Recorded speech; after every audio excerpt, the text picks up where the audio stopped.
rise and shine.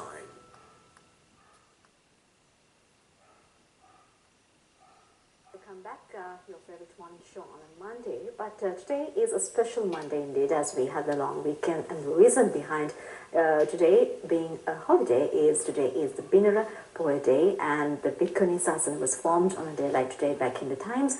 And when it comes to Poa Days, we do brief you, we do bring you the updates, the information that you need to know when it comes to having that life that you are waiting for, and also to enhance your spirituality. And to do that, we do have Mr. Vipula Wanigasekera, Senior Lecturer of NSBM Green University, today as well on the show. Good morning to you. Good morning. Yes, we'll straight move to the importance of, we've been talking a lot when it comes to Poa Days with regards to the religion, the philosophies, and also the experience. And with all these combined together, what is the importance of explaining the concept of life?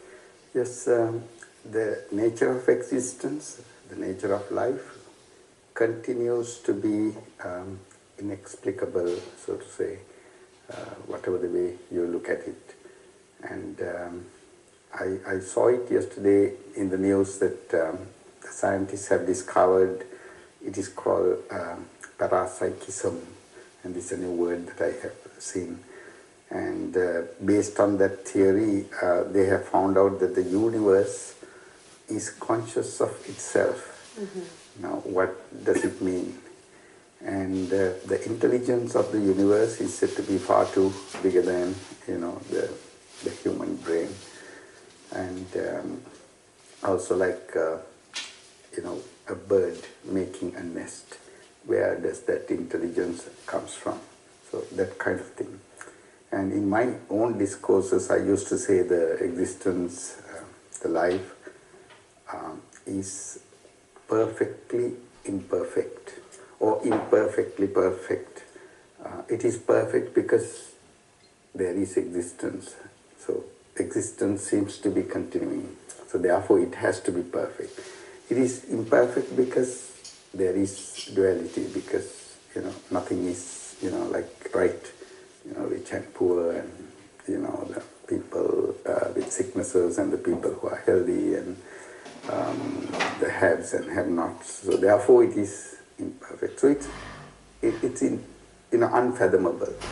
So it is because of that the religions, the philosophies, the science, all these things have come into being to explain what this life and existence is all about.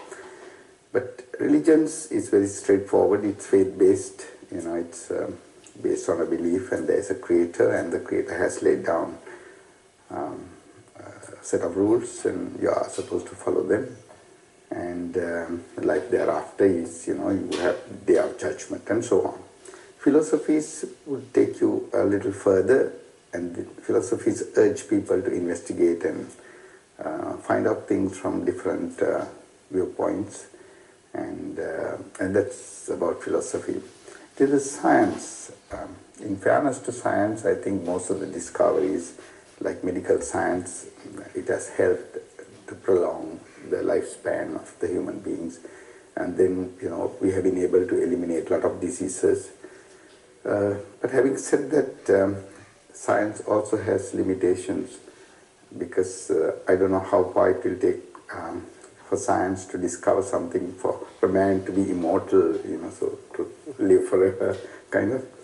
And also, like, if you go into studies of solar systems, galaxies, and earlier they used to say we have billion galaxies, now they say it's trillion galaxies. Suddenly, overnight, it has become trillion galaxies.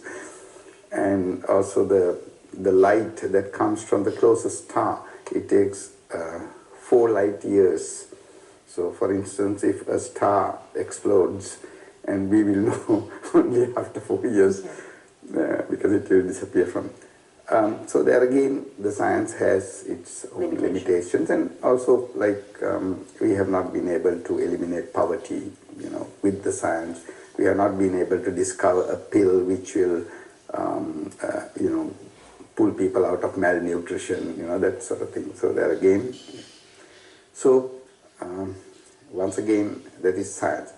The modern spiritual leaders are not dealing with any of those, and they take the experience and they urge people to investigate your own experience. So you start with yourself and your life story, and then thereafter you turn attention to yourself and you try to analyze your thoughts, feelings, emotions, and that's another journey. So all these things are there to understand what life is all about.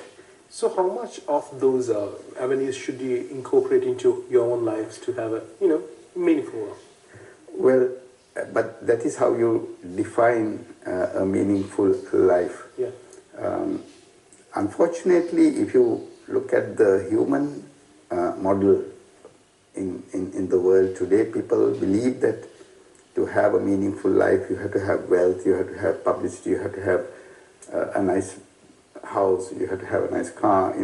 That is how the success is defined, or meaningful life is defined. So it all depends on how you, kind of develop your own self. And this is a discovery. This is a kind of a seeking, spiritual seeking. And so you have all these things available, the religions to philosophies to science to experience. And anyone who is interested, it's there. Well, when it comes to Buddhism or any other religion, what sort of a path that you suggest, what sort of guidelines that you can give to a spiritual seeker? Yeah, well, I don't think I have the competence to lead anyone to tread on a particular path, because there are fundamental issues in the word itself. When you say seeking, seeking means you are implying that you need to know something. That means your present moment, your now, this moment is unsatisfactory, and therefore you have to seek something. So there itself is a problem. And secondly, what exactly are you seeking? And we have this famous word called enlightenment. So people think that there is some state where it's an exotic and some extraordinary experience where you will be free from suffering, you will be free from all that. Is it really true?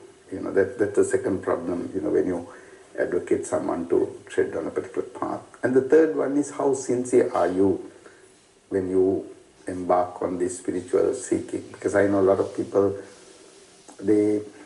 I come across a lot of people, they learn a lot, and the inner motive is to display your knowledge about whether it is Dhamma or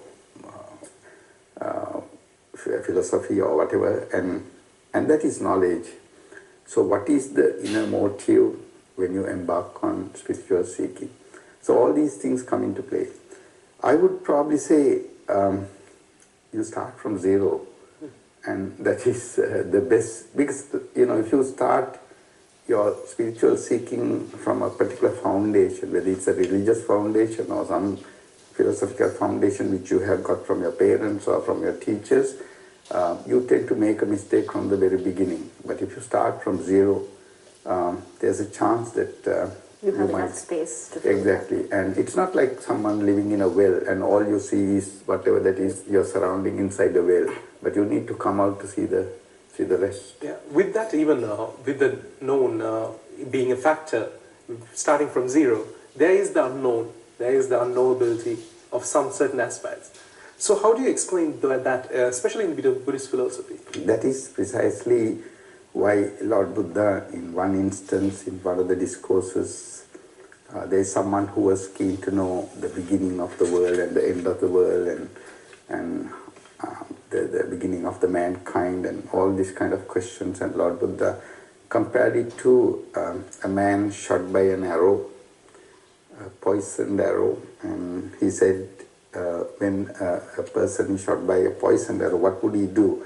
And when people gather to take him to a physician, the person will say, no, I'm not allowing anyone to treat me unless I know who shot this, unless I know the height of the person or the color of the person who shot this arrow. And so he compared that question to this simile to show that, there is always unknowability. The human brain does not have the capacity to know anything. But wisdom is different. Wisdom is knowing yourself. So that's why Buddha advocated always you turn the attention to yourself. And if you look at most of the Lokottara sutras, like Anatta Lankan Sutra, Ananda Sutra, Rohitassa Sutra, it's all about yourself, you know. Find out who you are and what you are, and see whether this identity that you think who you are is really true, or is it just a costume, or is it's really you. And look at your thoughts and see whether you can find yourself there. Look at your feelings and see whether yourself. But these things keep changing. So then, who is you? You know, and that kind of a investigation is not really knowledge. It's emanating from wisdom. And sometimes the language is also not that strong to explain, to say that, you know, this body is not yours.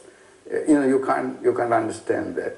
And if someone says, do you choose your thoughts, it can't be understood because it's not knowledge. Well, you being a senior lecturer and you've been getting involved with different sectors in the country, especially with the youth as a lecturer. What do you think about the Sri Lankan youth getting into this particular sector, as in like involving with the spirituality, getting in order to enhance their spirituality, seeking for the philosophy of whatever? Do you think that the Sri Lankan youth is directed in the correct path? Yes, as a lecturer, I have this dilemma of having to play this dual role. One is to, of course, teach them and put them in the right path and, you know, continue with their career or whatever they are looking for. And on the other hand, there is also a necessity for you to show them the true nature of life out there. Because sometimes you give them all kinds of, you know, these business theories, the leadership theories, the motivational theories, but when they go out there, they see something different happening. Like what I said, the universal intelligence, it's completely different. And I sometimes used to say, you know, we teach them leadership theories, but we also need to teach them followers theory also, because not all become leaders. So you have this, you know, the problem of, you know, showing them the true nature of the life, society, and eventually what they are confronting as they go on. So that's how you deal with this situation. So now you talked about spiritualism. What is your definition of a spiritual person, or spiritualism more accurately? There are so many definitions, you know. Sometimes you call it a search for the sacred. Some people call it a path to freedom, and some people call it finding yourself. You know, there are so many definitions. At the end, why people get into spirituality is probably, it may not necessarily be some out of curiosity, you know, you just try to find out, you know, what these people, in fact, that's how I got into this, because I was just curious, you know, as a young lad, I used to go and follow all these discussions and listen to them. What are they saying when people say there is no experience behind the experience, it's only the experience? I was trying to fathom out what they're saying. Others who have gone through immense suffering, whether it is physical or psychological suffering, then they realize that there is a need to look at life from a different point of view, and they get into spirituality triggered by the suffering that they have gone through. And probably if they are lucky enough, they'll see that yes, there is suffering, but there is no sufferer. Well, when it comes to this spirituality, as you did mention, there are a lot of definitions. Some people tend to get into that because of losing one's maybe loved ones, or like suffering physically and mentally as well. But some people, they tend to think that you know, getting rid of the reality from the world, from their loved ones, from what they love to do and everything, leading a simple life. Is this the spirituality? Is this what they might be seeking for? Not exactly. You know, leading a simple life means, you know, detaching from all the luxury things. That is just a concept. There's nothing wrong in what you do. But what is important is whether you are conscious of the fact that that this is not what I think is true. For instance, if someone wants to use a Jaguar or a Lamborghini, there's nothing wrong in that because it helps one way or another the economy of somebody has to make the car for someone to use it. So there's nothing wrong in, so this leading a simple life should reflect in the behavior of the person. There's nothing wrong in what you do and how you live. But if you use it as a, like a costume, and then, if you use it to show your image, that is something that is not really necessary. Yeah. Now, you talked about, when you talked about spiritualism, you talked about faith, taking things on faith. Now, when you're going down that path, how do you make sure that you don't police yourself not to lead astray by, false beliefs or superstitions that are very extravagant? Then I'm treading a bit of a slippery path if I speak on this subject, because people do a lot of things based on faith. Yeah. Whether it's right or wrong it's up to them. But from the Buddhist perspective, Lord Buddha himself has said that don't believe anything, even if it is written in scriptures, or even if you hear it, from someone else, and even if it is said by me. That's a very powerful statement. Just because I say don't believe it, you investigate and try to analyze yourself. So that's how all religions have a philosophic aspect of the religion, and I would probably urge such people who believe in things, look at the same scriptures. There are philosophical aspects.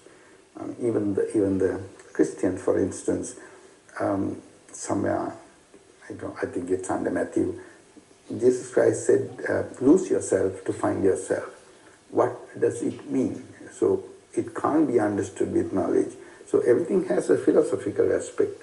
So Buddhism says to, more investigation. Investigation and investigation of self, which is the easiest things to do, rather than trying to outside just what is happening outside. Yes, well, with that it's time for us to wrap things up, but meanwhile what we intend to do with Mr. Vipula Wanigasekera every 4 days have been to give you that guidance that you need when it comes to seeking spirituality and to enhance your life, to check whether you are in the correct path. So we guess that we did it today as well when it comes to today being Poe Day, and we thank Mr. Vipula Wanigasekera, Senior Lecturer of NSPM Green University, for being with us today on Rise and Shine. Thank you very much. And with that, it's time for us to wrap things up, isn't it? Yeah, it is time to wrap things up. Have a great Poe Day and have a blessed Poe Day. We'll be back tomorrow with another edition. See you Take then. care. Have a great day.